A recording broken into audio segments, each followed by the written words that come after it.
நாகநாதர் கோயில் திருநாகேஸ்வரம் நவகிரக ஸ்தலங்களில் ராகு பகவானுக்கு மிகவும் பிரசித்தி பெற்ற ஸ்தலம் இதுவாகும். இது தஞ்சாவூர் மாவட்டத்தில் கும்பகோணம் அருகே திருநாகேஸ்வரம் என்னும் ஊரில் அமைந்துள்ளது. இது பாடல்பெற்ற ஸ்தலங்களில் ஒன்றாகும்.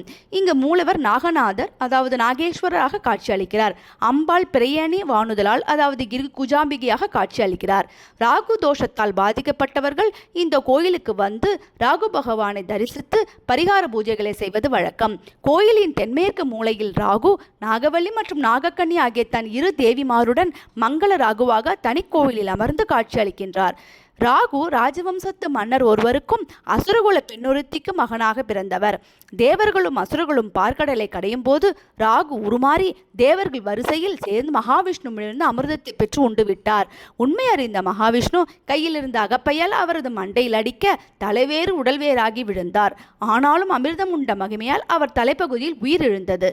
ராகுவும் தவறுக்கு வருந்தி இறைவனை வேண்டி நிற்க இறைவன் பாம்பின் உடலை அவருக்கு கொடுத்து அவரை ஒரு நிழல் கிரகமாகவும் ஆக்கினார்.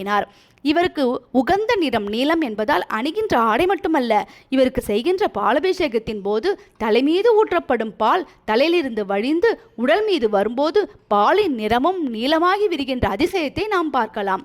பாதாள லோகத்திலிருந்து நாகங்களின் தலைவனான ஆதிசேஷன் ஒருமுறை சிவபெருமானை வேண்டி தொழுவதற்காக இங்கே உள்ள சண்பகவனம் வந்தார். இங்கு ஒரு தீர்த்தம் ஏற்படுத்தி அதன் கரையில் அமர்ந்து கடும் தவம் செய்தார்.